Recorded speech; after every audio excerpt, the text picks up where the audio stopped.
So let's talk about kind of the more, well, all the different pieces of those layers. So statistics, geomes, and positions.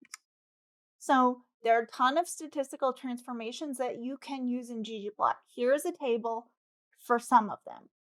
Um, there are way more, but these include bin, which divides continuous range into chunks and then counts the number of chunk of points in each chunk. Got box plot, which is just computing that 5 number summary that you need to calculate it. Contour calculates contour lines. Density computes a one-dimensional density estimate. Identity is just essentially the function to X. It's a one-to-one mapping. Jitter adds in a little random noise. It's great. If you've got only like 5 or 10 options, what'll happen is all your dots will be smushed on top of each other. So, and then you lose all that information. Like, you would never know I have 2 hands. But if I jitter them, you can see I have 2. 1, 2. This works better on my niece. She's almost 2. No, she's a year and a half. Wow. He's got old. Yeah, this is a better trick for her. But anyway, yeah, so we've also got QQ plots. So these are the quantiles to see them map up. Got quantile regression, you got smoothing, got summary as well as unique, which just slices out all the like dupes. But there are tons of these. And this is just like a teaser. And these stats transformations, as well as position adjustments, which we'll talk about in a bit, can overlap. So often, this is one way that you can like change the very uh, this being able to I cannot talk. Blah, blah, blah, blah. Hopefully I edit this out. Okay, so these stats transformations and position adjustments can overlap. And in fact, usually it is these two elements of a layer that can be used in various ways to create the same plot. Because sometimes your data structure just isn't in a way that it ggplot wants, and you don't want to restructure the data. And so sometimes there are clever ways to get around that. Although usually the easiest way is to restructure your data to have ggplot be happy. All right, so now let's talk about geometric objects. I know I talked way more about this early, but these objects are a little more nuanced. So we've got points and text. So these are 0-dimensional geometric objects. Lines and paths are one-dimensional. Or this is at least one way to kind of conceptualize the various methods of them. And then you got polygon or interval, and these are 2-dimensional. And then you got more complicated stuff like box plot. Box plot is a great tool, but the geometric objects, it's more complicated. All right. Again, I already hinted at this, but there's a relationship between stats and geoms as well as position. So every statistic has a default geometric object, and every default geometric object has a default statistic. And stats and geoms are not completely unrelated, as well as, just to note, not every combination is valid, but a ton are. And frankly, if there is some combination that just like isn't coded, you can fork the ggplot repo and add it in yourself. So here's some examples. So stat bin and geom bar is a valid combination, and it's the standard for histogram. Versus stat bin and geom point, or stat bin and geom line, these are valid but non-standard combinations. As in, they're not the default. They give a plot that resembles a histogram, and it's interpretable in the same way. Now, this third example, stat identity and geom box plot, is just invalid. Will not work, or at least it, in theory, shouldn't work. And that's because the box plot needs computed quantiles from the data.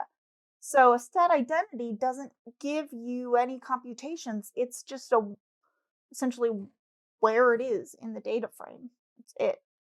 And so box plot needs more, and stat identity can't give it what it needs. So position and adjustments, this is the last chunk of a layer. These are often used to avoid collisions in plot objects.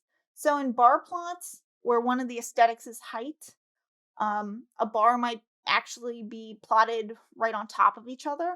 And so in this case, we might want to dodge or stack the position adjustments just so we can see everything. And I tend to primarily use jitter for position adjustments because I use a lot of scatter plots. And it's essentially, if you have overplotting, so multiple points in the exact same place, you'll lose that information unless you indicate it some other way. And so you can do that with jitter, which just like spreads them out just a little bit. And you can specify if you want them to be spread out both horizontally and vertically. And how much possible jitter. So there's even nuance in that. But it's one really effective way. Another one is opacity, where you set your alpha level to be less than 1. And depending on the amount of data you have, you can kind of tinker around. But say you have opacity of 10% and you've got 10 objects all stacked on top of each other, you will see a single point that's like full color versus if you have one stack that's half objects, that it'll only get up to 50%. So there are other ways to convey this information, this density of your data, but jittering's a pretty easy one. And it doesn't require like inference about like how much brightness there is in your data, in your plot. So here's an example using Geom box plot, and I'm still using the diamonds data. Here, I've just plotted it out. You'll notice there are parentheses surrounding that, and I've done that so that I could have it spit out the object that I assigned it without having to like have an extra line because I'm really short on space in this slide. Now, I did that because I wanted to summon the layers. Now here you can see when we summon the layers of this object, we have Geom box plot, and it gives us a lot of information, so much information that actually it runs off the page. And stat box plot gives us some extra information as well as position dodge. So here we've dodged the overlap by color here, just so we can see it, because otherwise, like, these would be all on top of each other and we couldn't see them. RJ? Hi.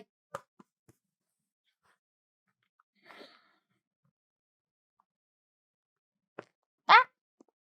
Why are you so annoying? Why? Why?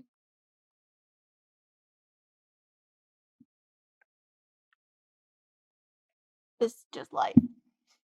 Alright.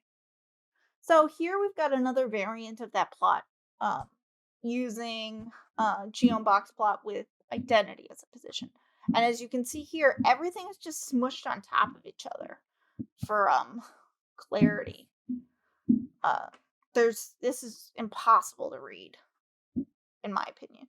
Versus here, where we've dodged our position, all the different box plots within our color chunk are now spread out, which is great because we can see them. Here, we can't see shit.